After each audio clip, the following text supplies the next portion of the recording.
Universal law है कि real estate business ऐसा एक इन्वेस्टमेंट हब है, ऐसा बिजनेस है जिसमें आपका जो रिस्क फैक्टर है वो सबसे मिनिमम होता है।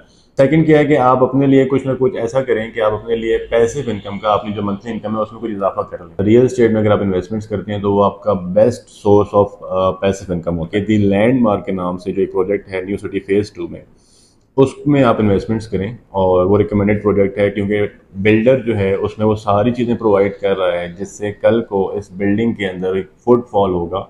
उस फुटफॉल होने की वजह से उसमें आपने ग्राउंड फ्लोर में, फर्स्ट में, सेकंड में, थर्ड में, जिस भी फ्लोर पे आपकी शॉप है या आपका ऑफिस है, वो एक अच्छी पैसिव इनकम का सोर्स बन जाएगा आपका।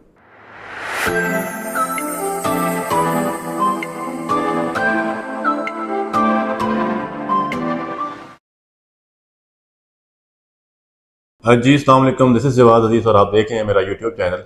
अच्छा, तो आज ज़रा डिस्कस कर लेते हैं कि आज के दिन में आप लोग पैसिव इनकम्स किस तरह जनरेट कर सकते हैं। देखें जी, इस टाइम पे अगर हम बात करें अपने मुल्क की, पाकिस्तान की, हमारी इकोनॉमिकल सिचुएशंस की, तो 60 to 70% middle class, upper middle class families ऐसी हैं जो अपनी मंथली इनकम में कुछ इजाफा करना चाह रहे हैं। क्यों? क्योंकि हमारी जो पाकिस्तान की इकोनॉमिकल सिचुएशंस हैं वो इस तरह की हो चुकी हैं कि एक जो आसान अल्फाज में जो सफ़ेद पोश बंदे हैं वो अपनी मंथ एंड जो है वो इजीली मीट नहीं कर पा रहे होते। और हर बंदा चाह रहा है कि वो अपनी इनकम में कुछ ना कुछ इजाफा करे ताकि वो अपने जो एक्सपेंसेस हैं उनको मीट कर ले और एक अच्छी ज़िंदगी जो है वो गुजार सके। अगर हम बात कर लें हमारी जो पिछली जनरेशन थी, हमारी जो पेरेंट जनरेशन है, मेरी जो पेरेंट जनरेशन है, उसमें क्या था कि उसमें अगर एक बंदा कमा रहा है तो पूरी फैमिली जो है वो इजीली एजुकेशनल, हेल्थ और बाकी सारी चीज़ें जो है आपकी कवर अप हो जाती थी। बट आज के टाइम पे हम उस दौर से गुजर रहे हैं कि हमारा हाल जो है वो यूरोप और यूएसए वाला होता जा रहा है कि अगर फैमिली में 4 मेंबर्स हैं तो 4 मेंबर्स ही ने कमाना है ताकि वो अपनी बेसिक नीड्स जो हैं उनको फुलफिल कर सकें। आज का दौर ऐसा चल रहा है कि लोग जो है वो फैमिली गैदरिंग्स और फंक्शंस अवॉइड कर रहे हैं कि यार हमारा मंथली बजट आउट हो जाता है। लोग बच्चों को जो है घुमाने फिराने लेके नहीं जा रहे कि यार हमारा मंथली बजट आउट हो जाता है। तो इसमें क्या है, इसमें तो देखें आप, या तो एक तो नॉर्मली हम पाकिस्तानी करते हैं कि हम मुल्की हालात को लेकर रोते रहते हैं। सेकंड क्या है कि आप अपने लिए कुछ ना कुछ ऐसा करें कि आप अपने लिए पैसिव इनकम का, अपनी जो मंथली इनकम है उसमें कुछ इजाफा कर लें। उसके बहुत सारे तरीके होते हैं। नॉर्मली पाकिस्तानी जो हैं वो आप स्टॉक्स में, शेयर्स में इन्वेस्टमेंट्स कर लेते थे, गोल्ड में इन्वेस्टमेंट्स कर लेते हैं, फॉरेन करेंसीज में लोग इन्वेस्टमेंट्स करके रख लेते हैं, प्राइस बॉन्ड्स में लोग इन्वेस्टमेंट्स करते हैं। इसमें क्या होता है कि आपको कुछ ना कुछ रिटर्न्स मिलते रहते हैं। अब इसमें से अगर हम आप करंट आज के दिन की बात करें तो करेंसी डाउन जा रही है, आपके डॉलर्स का रेट जो है वो ज़्यादा खाते साथ बढ़ नहीं रहा, गोल्ड की प्राइसेस नीचे आ रही हैं। स्टॉक्स में इन्वेस्टमेंट्स जो लोग करते हैं उनको पता है कि वो पूरे दिन की जॉब है, वो ऐसा नहीं है कि आप पार्ट टाइम कर सकते हैं। इसके अलावा आप क्या है, आप कोई छोटा मोटा बिजनेस स्टार्ट करते हैं। वो लोग जो प्राइवेट जॉब्स कर रहे हैं, गवर्नमेंट जॉब्स कर रहे हैं, या जो छोटा मोटा अपना बिजनेस रन कर रहे होते हैं, सबसे मेन इशू क्या होता है कि आपको किसी भी बिजनेस में या कोई भी पैसिव इनकम के लिए आपने ऑनलाइन कोई काम करना है, अमेजॉन, शॉपिफाई करना है, आपको टाइम देना पड़ता है। लोग टाइम नहीं दे पा रहे होते। कोई फॉर एग्जांपल किसी ने अपना कोई रेस्टोरेंट स्टार्ट किया है, कोई रिफ्रेशमेंट सेंटर स्टार्ट किया है, आपने टाइम देना है। आप ये नहीं हो सकता कि आप कहो कि यार मैं कोई बंदा हायर कर लूंगा, मैं उसको बिठाऊंगा और वो आप ही का जो बिजनेस है वो आप ही की तरह रन कर रहा होगा। ऐसा कभी भी नहीं हो रहा। आप टाइम नहीं देंगे, इवेंचुअली क्या होता है कि जो आपने जो प्रिंसिपल अमाउंट इन्वेस्ट की होती है वो ऑटोमेटिकली डेड होना स्टार्ट कर देती है। उसमें से रिटर्न की बजाय उल्टा जो है आपको नुकसान हो रहा होता है। फिर क्या आता है कि फिर लोग जो है गाड़ियों में इन्वेस्टमेंट्स करते हैं, लोग रियल एस्टेट में इन्वेस्टमेंट्स करते हैं। यूनिवर्सल लॉ है कि रियल एस्टेट बिजनेस ऐसा एक इन्वेस्टमेंट हब है, ऐसा बिजनेस है जिसमें आपका जो रिस्क फैक्टर है वो सबसे मिनिमम होता है। अनफॉर्चुनेटली लास्ट टेन्योर में अगर हम बात करें तो पाकिस्तान में रियल एस्टेट को भी बहुत सिक्योर नहीं समझा जा रहा। रीजंस क्या हैं कि हमारी जो रेगुलेटरी अथॉरिटीज़ हैं उनकी पॉलिसीज़ ऐसी हैं कि जो फ्रॉडुलेंट एक्टिविटी करने वाले लोग हैं उनको बहुत सारे गैप्स मिल जाते हैं जिससे वो बहुत ईजिली फ्रॉड करके एस्केप हो जाते हैं। इसके अलावा क्या है कि सेचुरेशन इतनी ज़्यादा थी, प्रोजेक्ट्स इतने ज़्यादा आए थे, सोसाइटीज़ हैं, हाई राइज प्रोजेक्ट्स हैं, इतने ज़्यादा आने स्टार्ट हो गए कि इन्वेस्टर्स को, इवन के ओवरसीज जो थोड़े पढ़े लिखे भी होते हैं, उनको भी आइडिया नहीं हुआ कि यार हमें किस प्रोजेक्ट में इन्वेस्टमेंट्स करनी चाहिए और किस में नहीं करनी चाहिए। तो उससे क्या हुआ, अल्टीमेटली लोगों ने नुकसान खाया और रियल एस्टेट की एक जो बुरी इमेज है वो डेवलप होना स्टार्ट होगी। हालांकि रियल एस्टेट में अगर आप इन्वेस्टमेंट्स करते हैं तो वो आपका best source of passive income होता है। अब अगर हम रियल एस्टेट की बात करते हैं तो रियल एस्टेट में भी दो तरह की आपकी इन्वेस्टमेंट्स होती हैं। एक आप रेजिडेंशियल पॉइंट ऑफ व्यू से इन्वेस्टमेंट करते हैं और एक आप कमर्शियल पॉइंट ऑफ व्यू से इन्वेस्टमेंट करते हैं। जो रेजिडेंशियल इन्वेस्टमेंट्स होती हैं वो कभी भी इतने अच्छे प्रॉफिट्स नहीं दे रही होती जो आपको कमर्शियल प्रॉपर्टी दे रही होती है। कमर्शियल प्रॉपर्टी में अगर आप बात करते हैं तो आपके शॉप्स हैं, अपार्टमेंट्स हैं, ऑफिसेज हैं, कमर्शियल बिल्डिंग्स हैं, प्लाजाज हैं। ये 4-5 कैटेगरीज होती हैं कमर्शियल में जिसमें आप इन्वेस्टमेंट्स करते हैं और अपने लिए आप एक मंथली एक अच्छी पैसिव इनकम जनरेट कर लेते हैं। अब पैसिव इनकम लिहाज से अगर हम बात करते हैं तो आपके पास बहुत सारी ऑप्शंस मौजूद होती हैं। स्पेसिफिकली अगर हम इस्लामाबाद की बात करते हैं तो आपका Bahria, DHA, Gulberg Greens, Park View City, airport के पास Top City, Mumtaz City, New Blue Area, ये पूरा एक कमर्शियल हब है जिसमें आप तरह तरह की इन्वेस्टमेंट्स कर सकते हैं। लेकिन एक चीज़ ये आप अपने जहन में रखें कि हर प्रोजेक्ट, हर इन्वेस्टमेंट जो है वो हर एक बंदे के लिए फ्रूटफुल नहीं होती। हो सकता है किसी बंदे के लिए पार्क में इन्वेस्टमेंट करना उसके लिए सूटेबल हो, आपके लिए ना हो सकता है कि कुछ बंदे जो हैं वो टॉप सिटी या मुमताज़ सिटी में कोई चीज़ बाई करते हैं और वो अच्छे रिटर्न्स वहाँ से ले रहे हो एज़ पर देयर एक्सपेक्टेशन। लेकिन ऐसा नहीं है कि अगर 100 के 100 बंदे इन्वेस्टमेंट्स करेंगे तो वो रिटर्न ले रहे होंगे। रीजंस क्या होती हैं कि आपने अपनी रिक्वायरमेंट के अकॉर्डिंग, अपने बजट के अकॉर्डिंग और अपनी नीड के अकॉर्डिंग आपने सिलेक्ट करना होता है कि आया कि मुझे किस बेल्ट में इन्वेस्टमेंट्स करनी चाहिए। अब अगर आप मेच्योर प्रोजेक्ट्स की बात करते हैं तो उसमें सिंपल सा फार्मूला है। आप CDA में आपको नॉर्मली जो है वो 3-4 करोड़ के बजट में शॉप्स मिलना स्टार्ट हो जाती हैं जिनका रेंट जो है वो 2-2.25 लाख रुपए होता है। आपको 0.4 से 0.5% ROI मिल रही होती है। बट ये जो इन्वेस्टमेंट्स हैं ऑटोमेटिकली ये किसी मुतवसत या मिडिल क्लास तबके के लिए नहीं होती। ये हाँ, जिसके पास पैसा है वो लगाएगा और वो अच्छे पैसे निकाल लेगा। बट अगर आप वो चाह रहे हैं कि आप अपनी मंथली इनकम में कोई थोड़ा सा इजाफा करते हैं, और लाजमी बात है अगर आपके पास 4-5 करोड़ का बजट है तो आप मिडिल क्लास में तो ला ही नहीं कह रहे। मैं मिडिल क्लास लोगों की बात कर रहा हूँ। आप अगर अपनी इनकम में जनरेशन चाह रहे हैं और आप चाह रहे हैं कुछ इजाफा होता रहे और आप जो प्रिंसिपल अमाउंट है वो भी आप कुछ मिलियंस में लगा रहे हो, कुछ लाखों में लगा रहे हो, करोड़ की बात नहीं कर रहे, तो आपने क्या करना है, आपने ऑन गोइंग प्रोजेक्ट को देखना है कि आप जिस प्रोजेक्ट में इन्वेस्टमेंट्स करना चाह रहे हैं वो इंस्टॉलमेंट्स पे हो, इनिशियली स्टार्ट हो रहा हो।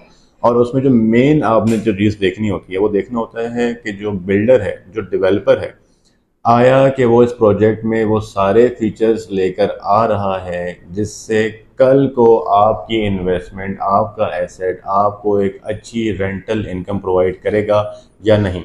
लोग क्या करते हैं, लोग देखते हैं कि अच्छा लोकेशन अच्छी है, अच्छा बिल्डर का बैकग्राउंड अच्छा है, अच्छा NOCs क्लियर है, अच्छा एलिवेशन बहुत सचके वाली है, तो लोग उसमें इन्वेस्टमेंट्स कर लेते हैं।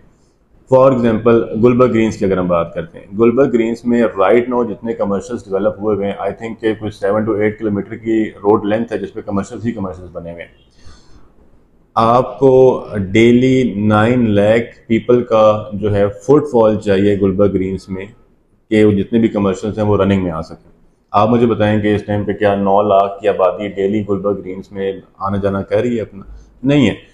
इसकी रीज़न क्या है, इसकी वजह से क्या हो रहा है कि गुलबर्ग ग्रीन्स में जिन लोगों ने कमर्शियल प्रॉपर्टी ली हुई है, अपार्टमेंट्स हैं, ऑफिस हैं, शॉप्स हैं, वो एक अच्छी रेंटल इनकम सिक्योर नहीं कर पा रहे। हालांकि डेवलपर बहुत अच्छे हैं, प्रोजेक्ट बहुत अच्छा है, लोकेशन बहुत आइडियल है, एक्सप्रेस वे है, सब कुछ है, बट आपकी रेंटल इनकम सिक्योर नहीं हो रही। समामा टावर की बात कर लें, एक्स्ट्रा ऑर्डिनरी प्रोजेक्ट था, डिलीवर हुआ हुआ है, मार्केट बहुत ज़्यादा हुई भी है, रेंटल इनकम नहीं आ रही। रीज़न बिहाइंड क्या है कि उस कमर्शियल बिल्डिंग में, उस कमर्शियल हब में फुटफॉल डेवलप नहीं हो रहा। तो आपने जिस भी प्रोजेक्ट में इन्वेस्टमेंट करनी है, आपने उसमें सबसे पहले ये चीज़ नोट करनी है कि जो बिल्डर है आपको वो सारी चीज़ें प्रोवाइड कर रहा है उस प्रोजेक्ट में जिससे इस कमर्शियल बिल्डिंग में कल को फुटफॉल आएगा। क्योंकि फुटफॉल आएगा तो आपकी रेंटल इनकम जो है वो अच्छी होंगी और वो चीज़ रनिंग में रहेगी, आपका एसेट एसेट ही की फॉर्म में रहेगा, वो आपकी लिक्विडिटी होगी उसकी, वो कल को आपकी ब्लॉकेज इन्वेस्टमेंट नहीं हो जाएगी। अच्छा जी, ये एक सोल्यूशन है आपकी पैसिव इनकम के लिए, और क्योंकि मैं वाक एंड को बहुत ज़्यादा एम्फोसाइज करता हूँ कि आप वाक एंड में बहुत मेजर गैप्स मौजूद हैं कि आप वहाँ पे अपनी इनकम जो है सिक्योर कर सकते हैं, इन्वेस्टमेंट्स को सिक्योर कर सकते हैं। तो मैंने अपनी लास्ट वीडियो में भी डिस्कस किया था कि दी लैंडमार्क के नाम से जो एक प्रोजेक्ट है न्यू सिटी फेज़ 2 में, उसमें आप इन्वेस्टमेंट्स करें, और वो रिकमेंडेड प्रोजेक्ट है क्योंकि बिल्डर जो है उसमें वो सारी चीज़ें प्रोवाइड कर रहा है जिससे कल को इस बिल्डिंग के अंदर एक फुटफॉल होगा।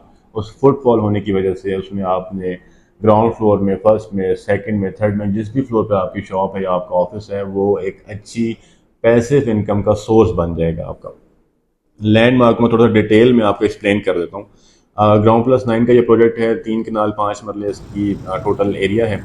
अब इसमें क्या हो रहा है कि लोअर ग्राउंड, ग्राउंड और जो फर्स्ट फ्लोर है ये आपको थोड़ा सा कमर्शलाइज है। इसमें आपके बैंक्स आ रहे हैं, मार्ट है, जो पूरा फ्लोर एरिया जो है 15,000 स्क्वायर फीट का, उसमें पूरा एक मार्ट डेवलप हो रहा है। 2 से 3 आपके बैंक्स आ रहे हैं, और जो फर्स्ट फ्लोर है वो पूरा आपका मोबाइल एम्पोरियम है। अब ये मोबाइल एम्पोरियम को अगर आप देख लें कि पूरा नॉर्मली क्या होता है, फर्स्ट फ्लोर पे जो शॉप्स होती हैं वो आप हम लोकल अगर आप बात कर लें या आप किसी भी और सोसाइटी की बात कर लें तो फर्स्ट फ्लोर पे आपको अच्छा रेंट नहीं मिलता। लोग क्या डेवलपर्स क्या करते हैं कि फर्स्ट सेकंड थर्ड फ्लोर पे लोग कॉर्पोरेट ऑफिस बना देते हैं। नीड है या नहीं है, लेकिन कॉर्पोरेट ऑफिस बन गया जी। तो उससे क्या है कि जो इन्वेस्टर है जिसने इन्वेस्टमेंट की है उसको रिटर्न नहीं मिल रहा, वो इन्वेस्टमेंट आपकी डेड हो गई है। तो इन्होंने क्या किया है कि आपका जो फर्स्ट फ्लोर है उसका मोबाइल एम्पोरियम बना दिया। अब उसमें क्या है कि मोबाइल और लैपटॉप से रेलेवेंट जितनी भी एसेसरीज हैं, शॉप्स हैं, वो आपकी सारी यहाँ पे बनना शुरू हो जाएंगी, just like Singapore plaza, Dubai plaza जो रावलपिंडी के अंदर है। इससे क्या होगा कि इस प्रोजेक्ट के 7 to 8 किलोमीटर के रेडियस में इस तरह का जंक्शन कोई भी नहीं है। तो ऑटोमेटिकली जो यहाँ पे रिटेलर अपनी शॉप ओपन करेगा और यहाँ पे जो एक नॉर्मल कम्युनिटी है 50,000 प्लस फैमिलीज की, उनका यहाँ पे आना जाना स्टार्ट हो जाएगा।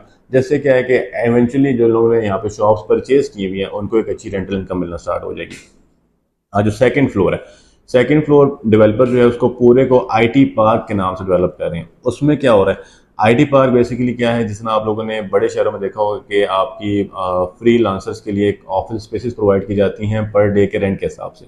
इसी तरह इन्होंने भी पर डे के हिसाब से रेंटल स्पेसिस प्रोवाइड कर दी हैं। उसमें क्या है कि आईटी और उसको आपके जो ई कॉमर्स से रेलेवेंट जितने भी बिजनेस होते हैं उनको यहाँ पे रन किया जाएगा, उनको यहाँ पे अट्रैक्ट किया जा रहा है। राइट नाउ तक एक से दो जो आपके सॉफ्टवेयर हाउसेज हैं उनके साथ भी एमओयू साइन हो रहे हैं, उनको प्रॉपर स्पेसेस दी जा रही हैं कि यहाँ पे अपने सॉफ्टवेयर हाउसेज रन करें। जिससे क्या होगा, अगर एक सॉफ्टवेयर हाउस है उसमें अगर 30+ एम्प्लॉयज़ भी हैं तो डेली 30+ एम्प्लॉयज़ जो हैं वो आना जाना इस बिल्डिंग में कर रहे हैं। इससे रेलिवेंट अगर उन्हें कोई शॉप्स मोबाइल लेना है, कुछ लेना है, तो वो भी उसको यूटिलाइज कर सकते हैं। जो आपका थर्ड फ्लोर है, थर्ड फ्लोर को ये टोटली ई कॉमर्स से रेलिवेंट चीज़ें यहाँ पर लेकर आ रहे हैं। ई कॉमर्स से रेलिवेंट वाक एंड, क्योंकि 100% लिटरेसी रेट है यहाँ पे, लोग बिजनेस और काम बहुत ज़्यादा कर रहे होते हैं, तो यहाँ पे गैप्स मौजूद हैं। वाक एंड में इस तरह की एक भी चीज़ जो है कोई बिल्डिंग या बिल्डर ने कोई प्रोवाइड नहीं की हुई, ऑटोमेटिकली अगर कि ई कॉमर्स का सेटअप यहाँ पे आके बैठता है तो बहुत सारे लोग जो हैं इवन के वाक एंड के अलावा जो अटक हजरों कामरा यहाँ से हैं, वो भी एज एन इंस्टीट्यूशनल वैल्यू के लिहाज से इस बिल्डिंग में आ रहे होंगे। आपको जो फोर्थ फ्लोर है वो टोटली गेमिंग मार्क के नाम से है। वो सारी गेम्स जो आप सफ़ा में, लाहौर, कराची, जो बड़े आपके शहर हैं उनमें देख रहे होते हैं इंडोर गेम्स, वो सारी गेम्स यहाँ पे प्रोवाइड की जा रही हैं। बिल्डर खुद से इस पूरे फ्लोर को ऑपरेशनल कर रहे हैं, इसमें वो शेयर्स जो हैं वो सेल आउट कर रहे हैं। तो ऑटोमेटिकली एंटरटेनमेंट के लिए वाक एंड में बहुत बड़ा गैप है। खानपुर के अलावा वाक एंड या इसकी विसिनिटी के जो भी लोग हैं उनके पास ऐसी कोई एंटरटेनमेंट चीज़ नहीं है जहाँ पे वो वीकेंड्स को अपनी फैमिली के साथ जाके एंजॉय कर सकें। तो दिस इज़ द गैप, वो भी कवर किया जा रहा है। फूड कोर्ट है। अब फूड कोर्ट का अगर आप नॉर्मली कॉन्सेप्ट देखें तो डिफरेंट लोकेलिटीज़ पे डिफरेंट बिल्डर्स ने जो है वो फूड कोर्ट बनाए होते हैं, लेकिन क्या है कि मोस्टली इंडोर होते हैं। वाक एंड में मेरा नहीं ख्याल कि आउटडोर फूड कोर्ट या टेरेस फूड कोर्ट्स में किसी ने प्रोवाइड किए हैं। ये बिल्डर जो हैं वो अपने ठीक ठाक स्पेस जो है वो एज अ वेस्ट करके ओपन रेस्टोरेंट से concept on the fifth floor दे रहे हैं, जिससे क्या है आपको एक अच्छा व्यू मिल रहा है, मोटरवे का है, मारगला की माउंटेन्स का व्यू मिलेगा आपको। तो ऑटोमेटिकली ये वो फूड कोर्ट होगा जो रनिंग में आ रहा होगा, लोग आ रहे होंगे, फुटफॉल आपका इंक्रीज करेगा। इसके ऑनवर्ड्स जो ऊपर है वो सारे अपार्टमेंट्स हैं 9th फ्लोर तक। अपार्टमेंट्स का क्या सीन है कि अपार्टमेंट्स नॉर्मली उस जगह पे ज़्यादा काम करते हैं जहाँ पे आपको पता हो कि यार लोगों ने स्टे करने के लिए आना। जिस तरह एयरपोर्ट की फैसिलिटी में अगर आप अपार्टमेंट रखते हैं तो वो बहुत ईजिली जो है वो एयरबीएनबी पे लग जाता है और आप रिटर्न्स ले रहे होते हैं। इनका क्या पॉइंट है कि हमने जो अपार्टमेंट्स हम विद इन द डेवलप्ड शहर जो हम आपको अपार्टमेंट्स दे रहे हैं, इसमें क्या है कि अभी तक वाक एंड में ऐसे अपार्टमेंटल प्रोजेक्ट्स नहीं हैं जिसमें फैमिलीज, सिंगल फैमिलीज अपनी रेजिडेंस के लिए रख लें। तो इन्होंने क्या किया है कि इन्होंने अपार्टमेंट का ईच फ्लोर जो है उसकी प्राइवेसी, उसकी लिफ्ट, उसकी एंट्रेंस जो है वो टोटली सेपरेट रखी है।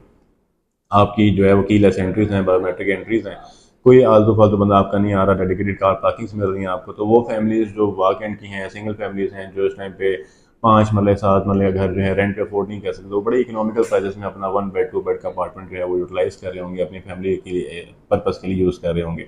इन केस कोई लोग जो अगर वो रेंट का काम कर रहे हैं और वो एयरबीएनबी पे लगाना चाह रहे हैं तो एयरबीएनबी भी अपार्टमेंट्स बहुत ईजिली लग रहे होंगे, क्योंकि वाकई में अक्सर जो इस तरह होता है कि लोग स्टे करते हैं, लोग फैमिलीज जो हैं वो आउट ऑफ सिटी से आ रही होती हैं और यहाँ पर रुक रही होती हैं। तो उस लिहाज से भी ये सारी चीज़ें जो हैं इस प्रोजेक्ट में प्रोवाइड की जा रही हैं। आप लोगों को इस प्रोजेक्ट को डिटेल में बताने का पर्पज़ क्या है कि देखें, ये वो सारी चीज़ें हैं जो बिल्डर्स नहीं करते। बिल्डर्स क्या हैं कि आपको, हमने बिल्डिंग की कमिटमेंट की हुई है, हम आपको कंस्ट्रक्ट करके डिलीवर करके अल्लाह हाफिज़ कर देंगे।